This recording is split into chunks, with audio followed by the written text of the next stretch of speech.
Welcome to the Intellectual Freedom Podcast. Here we analyze politics, culture, technology, and society at large through the lens of critical thinking and open-mindedness, not demagoguery and partisan hyperbole. I'm Dr. David Hopkins, humanities professor, your host and guide. So without further delay, let's get started. I need to take a break from politics for just a moment.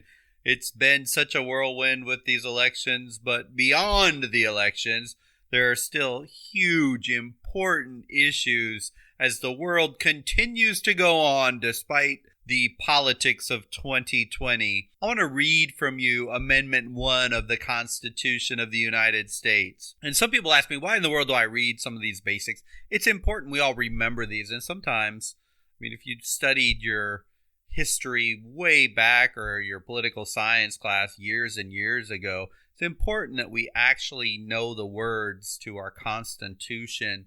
We know these historical documents. But the First Amendment of the Constitution says this, quote, "Congress shall make no law respecting an establishment of religion or prohibiting the free exercise thereof, or abridging the freedom of speech or of the press, or of the right of the people to peaceably assemble and to petition the government for redress of grievances," end quote. So the focus in this First Amendment on this podcast is freedom of speech. It's a cornerstone. It's a bedrock to our country. It's under attack right now. I see it as one of the most significant issues facing our democracy today. Social media is the catalyst this time for the problem. A couple examples of this. The Atlantic publishes this scathing, unverified story that Donald Trump thinks veterans are suckers and losers and didn't attend a World War I memorial service because he didn't want to get his hair messed up in the rain. Yeah, the writer actually said that in the article, with over 20 times citing anonymous sources. And it just runs wild through the internet, through social media, with zero limitations or restrictions. And by the way, as I'm even podcasting right now, none of it has been proven true. None of the sources came out as being valid whatsoever, although many came out and said it was just a flat-out, utter fabrication.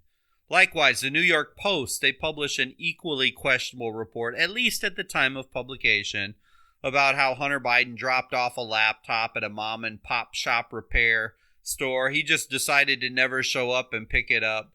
And so just because the owner decides randomly to check out the content, copy the hard drive, and then distribute the damning information, that conveniently fits the accusations of Biden's son's dubious business dealings. This story was squashed dead on arrival by the social media platforms, and all of the mainstream media refused to run any of it, citing that, quote, it needed to be verified. Ironically, this one that was squashed seems like there may actually be some truth behind the investigations. We'll see if any of it ever comes out.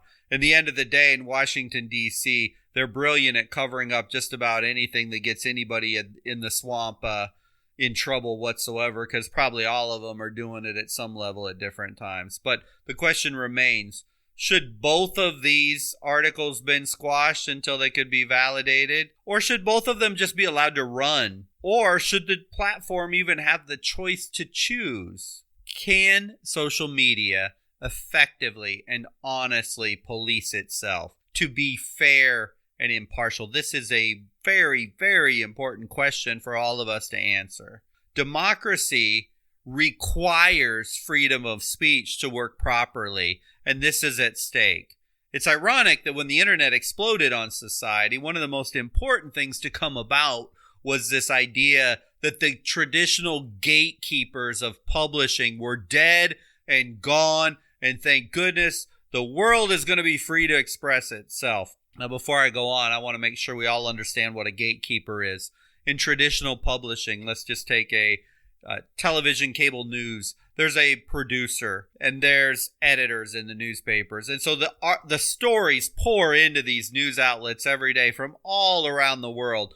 And a publisher makes the choice, Yeah, we want to run with this story. No, we're not running this one. Yeah, we're going to go here. Hold that one off for later. Basically, there's a group of people called gatekeepers that allowed information to be exposed to the public through their mediums. Now, of course, that just opens the gate to honesty and integrity and impartial distribution of the news. The internet was supposed to get rid of this. But it seems now, rather than getting rid of it, we now have new gatekeepers, the tech titans, and they may even wield more power than any of these prior gatekeepers could have ever dreamed of having. It's interesting because since the beginning of humans being human, we have always had this desire and this passion for discussion and debate. If we go all the way back to the Greeks, the agora was this public space in the center of the cities, and it's the best representation of the people's desires to accommodate the social political order of the polis. There were philosophers and politicians and merchants and religious leaders, and citizens would gather daily to hear debate and conversation about important topics, to get the news across life in Athens. Then centuries later in Rome, the Forum was the center of day-to-day life. It was the gathering place. It was the place where triumphal processions of when conquering heroes of the Roman legions would come home. Elections would happen there. It was the venue for speeches, for criminal trials, even gladiatorial matches, and this nucleus of commercial affairs. It was the teeming city center of Rome, and it's often been called the most celebrated meeting place in the world, and even in the entirety of human history. As time evolved from ancient civilizations, we get to a point where technology takes us to a new level, and we see the advent of the printing press. And with the printing press, we see two major types of print that become the vehicle for debate: pamphlets and newspapers. Of special note for the American Revolution, pamphlets were one of the most important conveyors of these ideas in the middle of this imperial crisis. They were often written by elites, and they used pseudonyms, and they were published by booksellers. Have long been held by historians as the lifeblood of the American Revolution. There's actually a couple that you can still read them all bundled together today. There was Thomas Paine's Common Sense, or John Dickinson's Letter from a Farmer in Pennsylvania. These are just two of the more famous ones. And these were driving the resistance forward. They were putting out opinion against the status quo that the British wanted everybody to believe. Then we move on even later into the 1920s, the editorial page is born, and you get these dueling opinions for and against a position. They're laid out side by side in a newspaper, and they're clearly labeled opinion versus news. So you would literally turn to the opinion section of a paper, and you knew you could get these dueling debates on an issue. By the 1950s, Americans love this so much it's embedded in the New York Times, Washington Post, Los Angeles Times, because we love to debate different opinions. Then even with CNN, we moved to the 1990s, and this political opinion becomes very popular on television. And yeah, the huge downside on this, cable news lobbied Congress incessantly and threw tons of dollars at them. And they got the fairness doctrine removed. And I've talked about this in the past, where basically the removal of the fairness doctrine allowed cable news to become as biased as they are today. But the fact remains in our discussion today that Americans have always loved debate. Now, everything's coming to a head with free speech in the latest forum, the latest agora, the latest iteration of newspapers and cable news, and it's online and it's the internet. And so now we're talking about the debate over Section 230 of the Communications Decency Act of 1996. And if you watch news at all, you've probably heard this Section 230.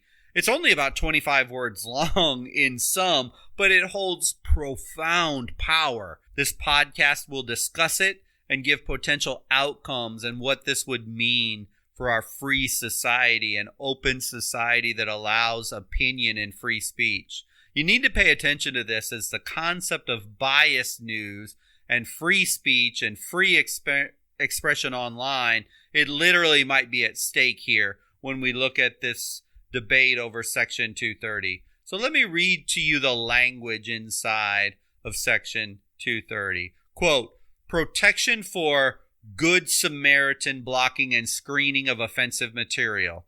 1. Treatment of publisher or speaker. No provider or user of an interactive computer service shall be treated as a publisher or speaker of any information provided by another information content provider.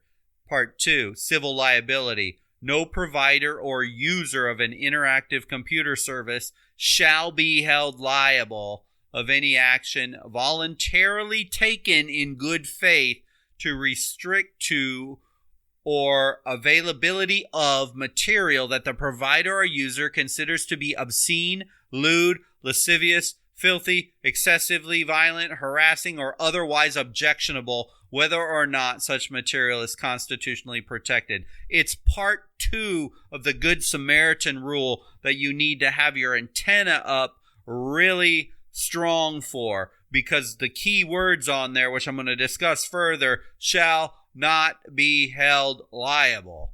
So, and then it continues on, any action taken to enable or make available to information content providers or others the technical means to restrict access to material described in paragraph 1. So at its core, 230C1 provides immunity from liability for providers and users of interactive computer service who publish information provided by third-party users. That's Twitter, that's Facebook, that's Instagram, that's all your social media providers. They cannot be sued. They cannot be held liable for content. The key part here is no provider or user of an interactive computer service shall be treated as a publisher or speaker, meaning they're not liable. They just cannot be sued. It's as if they were a utility. You can't sue Facebook any more than you could sue your internet service provider that runs the cable into your home for providing internet. So you can't go to Verizon or T-Mobile or whoever your cable company is and sue them because you happen to see questionable content online. The social media giants have that same immunity. So this statute further provides Good Samaritan protection from civil liability for operators for moderating in the removal or moderation of third-party material they deem obscene or offensive. Notice here what they put in here, that they are given the right by Congress, by the federal law, to moderate third-party content. The problem in that is, can we trust these companies to moderate in good faith? Most people would say no, and it's not just the conservatives. Liberals just don't trust them either. But this is important, as the law didn't say, let it all ride and don't moderate content. Just make it the wild, wild west where anything goes all the time. The government wanted them to make their quote-unquote best effort as a Good Samaritan law. It's kind of similar if you see someone choking in a restaurant and you help them do and you need to perform mouth-to-mouth resuscitation, but you're unable to revive the person and they die. A Good Samaritan law says that you can't be held liable for trying to save somebody's life. And so they put this Good Samaritan clause in place for these tech companies. Hey, do the very, very best you can to make sure you moderate this content. So to really understand Section 230, we have to actually go back to the 1950s. And it happened in Los Angeles, and there was this ordinance in the city of LA that if you have obscene material in your bookstore, you can literally be held criminally liable. That was in place in the 1950s. So what happens is a vice officer sees an erotic book that he believes is obscene on the shelves of this bookstore, and Eleazar Smith, he owned this store. He's prosecuted, and they actually throw him in jail for 30 days. This case ultimately gets appealed all the way up to the Supreme Court, and what the Supreme Court said kind of lays the groundwork as to what's going to come later on in this. And basically they say there's absolutely no way that a distributor like this bookstore owner can literally read every single page of every book inside of his store. It's just not viable. And if you're just a distributor, but you're not a publisher and you're not a content creator, you can't be held liable for every page inside of every single book. So let's move forward then. We get to the early days of the internet. We're now looking at the 1990s. And we see how this fairness doctrine is going to become more and more ingrained. And we look at two providers, CompuServe and Prodigy. They both took totally different tact as what the internet is and whether they should or should not monitor their internet. So CompuServe basically said, this is the wild, wild west. We're not going to moderate anything. Whatever you put on there and whatever you consume and whatever you look at, that's your business, not ours. But then Prodigy takes another tack. They go the exact opposite way, and they say, hey, what you put through our platform, we're going to have moderators, and we're going to prohibit bad stuff from being online. And of course, they're both, not surprisingly, sued for defamation based on third-party content. And CompuServe's lawsuit is just dismissed outright. The judge says, well, CompuServe it basically told you they're just a newsstand. They're just a bookstore. They're not a content producer. They're not an editor. They're just the vehicle for people to access content. The court rules that Prodigy, on the other hand, they don't get the same immunity. Since they actually stepped in and said they were going to moderate content, Prodigy's liable because they decided to take more like an editor stance or a producer stance. And so that's what really triggered this idea of Section 230. And for Congress, the motivator was that it really didn't want these platforms to be purely neutral conduits. Congress actually wanted monitoring. It wanted the platforms to moderate content. And this even got brought to a head even further after the Oklahoma City bombing in 1995. And there's an individual who is being harassed because he happened to own a merchandise store that got tied into the Oklahoma City bombing, and his information got published online, and he was just harassed mercilessly. Harassed so much that the guy ended up on psychiatric medication. The case, actually, Zoran versus America Online, was the first case ever decided, and it set this precedent for 230. So there's always been this problem with online, this balance that we have to strike between the ability to speak freely online and real harms and real danger that people or the society can suffer. Flash forward to 2016 election and people seeing Section 230 as something with a partisan political bent that favored one party over another. You have the Nancy Pelosi's of the world arguing that the platforms are not moderating content enough. Look at all these conservative views of these outrageous things. The Russians are getting on there. You need to step up. You need to do a better job of silencing this conservative stuff. It's just outrageous. Which stands to reason that the Nancy Pelosi types of the world in general would want that, because in general, social media, let's face it, is much more on the liberal spectrum of things. And definitely, if you're a liberal and you want to win elections, if you could convince those powers that be, in the tech companies to censor that side more but leave their side alone. Politically speaking, I mean, it's a win for the liberals for doing such a thing. It's a lose for the country, but for them, it makes sense. A lot was also driven by the propaganda and fake news because we know foreign governments are appearing on social media and the platforms of a country to attempt to influence, to sow discord in countries. And yeah, the Russians and the Chinese do it, but the U.S. does it in other instances as well. It's just kind of a tactic that's been out there.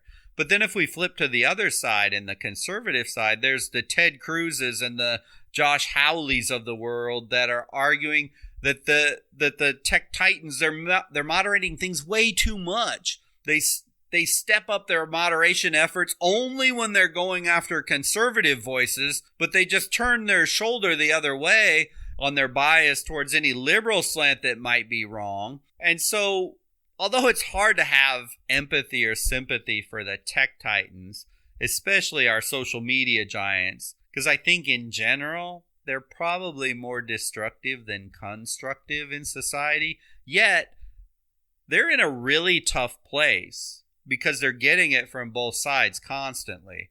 You have the liberals saying, moderate your platforms more and silence those conservative voices. And on the other side, it's don't moderate. On the conservative side, they're screaming at the tech titans, you need to stop moderating. You're not allowing free speech to get through. So right now, these social media companies are stuck in this vice grip in the middle. As usually happens when governments attempt to fix something, it ends up in a worse place. Sorry for the cynicism, but the more government programs and interventions, usually the worse off we all become in the long run. But I digress on that. So Section 230 was intended to protect free expression on the internet by shielding these internet companies from liability for much of the content their users post on their platforms, and granting companies legal immunity for good faith efforts to remove content. On the surface, 230 seems like a good thing because it is allowing these platforms to continue to provide a service. If they didn't have that liability protection, they would be sued out of business. There's probably they would face so many lawsuits instantaneously, they wouldn't even know how to even come close to defending them all. But the problem on the other side of the coin is this: good faith efforts. What a wonderfully vague and obscure term to give the tech titans to moderate content unbiased. Good faith efforts. Something you just can't even sink your teeth into this very easily. And it gives the tech companies such incredible latitude in how they operate that they can pretty much end up becoming this biased platform whereby the Atlantic article is allowed to flow through because it's just scathing to Trump, but the other article is just shot dead on arrival and doesn't even barely move. And so it is a problem when the government tells a private entity good faith efforts. That happened with the Fairness Doctrine and the cable companies when they lobbied like heck, and all the politicians just bent over there and just took their cash and let them moderate themselves. How well has that worked out for us? How unbiased in their good faith efforts is CNN or Fox News or MSNBC? In the end, it's actually kind of funny to even dream that we can have these tech companies go ahead and moderate themselves. To expect better from the social media giants was, pretty naive at best, and utter incompetence or ignorance at its worst by the politicians. Or maybe, like when the Fairness Doctrine was established, the tech giants have just been paying off so well the politicians crafting the laws. It's more just simply more of the prostitution of the political class than anything else. Who knows exactly what caused it, but let's face it, Section 230, it's not working. So what are we to do? Should we keep it as it is? The First Amendment protects every private enterprise's ability to set and enforce rules for acceptable content on their services? Or should we change it? Should we get rid of it? Section 230 is just too broad. It's giving these internet companies way too many protections. It allows them to get way too powerful, and that's not what the intent of the statute was. It's an incredibly important question for all of us in this country. If Section 230 stays as is, we remain on the path we're on right now. Internet companies keeping their immunity and kind of sort of play the monitoring game, and they pretend to hold the face that they're not biased to the best of their ability. They're doing what they can, which means they're going to keep on saying they're impartial while their actions actually say the opposite. If this happens, I can foreshadow eventually a conservative Facebook and the regular Facebook, or a conservative Twitter versus regular Twitter. Just as right now we have conservative cable news and liberal cable news, this would do nothing positive but breed more tribalism, less meaningful discussion, and it would drive this wedge deeper and deeper between the two sides. Or, as I podcasted earlier, if Section 230 stays as is, I can foresee where free speech literally goes underground in America. That would be so sad. And we begin to see utilization of the dark web as the only bastion where people could go and express their feelings openly and honestly and share things and ideas. But on the other hand, if Section 230 goes away and social media truly becomes just a neutral platform, on the positive side, you wouldn't have any more shadow banning, you wouldn't have any more censoring, you wouldn't have any more deplatforming. The gatekeeping role would be completely chopped out of the equation by the social media giants. These are all theoretically positive and wonderful solutions, but also there'd be some negative sides here, because if nobody's monitoring the content, people could be doxxed, harassed. I can imagine the language and the hatred and the nastiness would reach all new levels. Fake news, false news narratives, and foreign government disinformation, it would grow even more prominent in sowing discord as this becomes the wild, wild west. So, which is better? I suppose if I had to choose personally, I would say make the social media a platform and take away Section 230 protections. They actually claim to be platforms in their marketing material, that they are a fair and honest broker of information, and they are just there to provide the ability to share things. This is what they say, not what they always do. Freedom of speech must be protected at all costs, and without it, we are not a democracy. We're on the verge of a dictatorship. Yet, I don't think the black and white approach is necessarily right. I believe the fairness doctrine, or a new version of it, would be the best, whereby all sides are required to be equally allowed, and big tech CEOs are not allowed to be mini dictators, making sure their views are piped through to the masses and others are muffled. I think there must be a way to say we're going to monitor any type of hate, any type of, threats, physical violence, making sure child pornography or selling illicit drugs or those type of things. There has to be some type of a common ground that can be reached where the moderation doesn't stretch into political opinions, but rather focuses on safety of society type things. This should not even be a liberal or a conservative issue. One cannot honestly call themselves a liberal if they believe in shutting down free speech. Conservatives, likewise, need to be able to listen to the other side. It is an American thing, not a liberal or conservative thing. One fact is certain: if the country can't get its arms around freedom of speech online, which is the way most communicate now, the very first amendment of our Constitution will erode to nothingness. Censorship and gatekeeping have done nothing more than shift from mainstream media to the tech titans, and eventually freedom of thought is lost. And without freedom of thought, democracy dies. Let's just be honest. One of the chief content evaluators, or whatever the title is, at Facebook is a former Hillary Clinton campaign surrogate. So come on. Do we really think decisions made at Facebook right now are unbiased? Maybe it will be a slow and painful decline to a socialist, fascist, or communist dictatorship if we lose the thought that freedom of speech and freedom of expression is absolutely vital. Or maybe it could be a very rapid change, as change today seems to occur incredibly quicker than in prior generations, but you can be guaranteed if only one perspective is allowed and differing opinions are squashed and left unheard, then one opinion is allowed to dominate as chosen by the tech titans.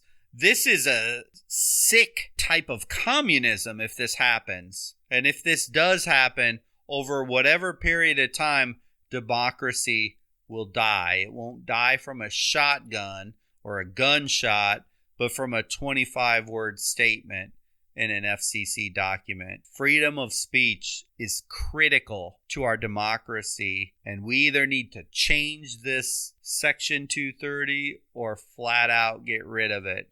There is no perfect solution to this answer, but something has to be done because what we're doing right now is just simply not working. Thank you for listening to the podcast today. I hope you found value in this topic. Section 230, a seemingly boring topic, has profound implications for the entire nation. In this world that is just dominated by social media, democracy only works and exists when different opinions are allowed to flourish. We can never forget this, regardless of our political leanings. Remember, I generally publish new episodes every Monday and Wednesday, so if you click like or follow, you'll be alerted when new episodes come available. Until the next episode, I hope you have a wonderful week.